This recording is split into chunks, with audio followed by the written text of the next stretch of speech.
আমি অশান্তি চাই না,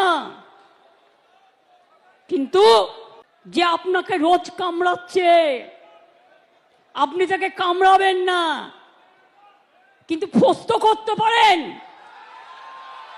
রামকৃষ্ণ পরমহংসদেব বলেছিলেন, একটা গোখরে সাপ তার কাছে গিয়ে বলেছিল, ঠাকুর তুমি তো আমাকে কামড়াতে বারণ করেছো, আমি কাউকে কামড়াই না, কিন্তু আমাকে অনেকে ইট মারে, আমার রক্ত পড়ে, আমার খুব কষ্ট হয়।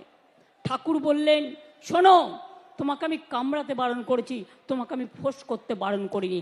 আগামী দিন আপনাদের কাজ হচ্ছে চক্রান্তকারীদের মুখোশ খুলে দিয়ে ফোঁস করতে শিখুন। আমাকে অসম্মান করতে আপনাদের খুব ভাল লাগে না?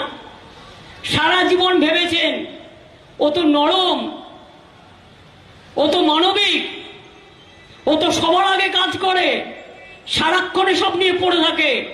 ওকে আঘাত করো যাতে ওকে আমরা বারবার অসম্মান করতে পারি সারা বিশ্বের মানুষের কাছে। আমি বলবো, ব্যক্তিগতভাবে আমাকে অসম্মান করুক, আমার কিছু যায় আসে না। আমি বিজেপির কাছে রাজনৈতিক সৌজন্য আশা করি না, আমি সিপিএম পার্টির কাছে রাজনৈতিক সৌজন্য আশা করি না, আমি আল্ট্রা লেফটের কাছেও আশা করি না, আমি কংগ্রেসের নেতৃবৃন্দের কাছেও আশা করি না, কিন্তু আমি আশা করি বাংলা মাকে আপনারা অসম্মান করবেন না, বাংলার বদনাম করবেন না।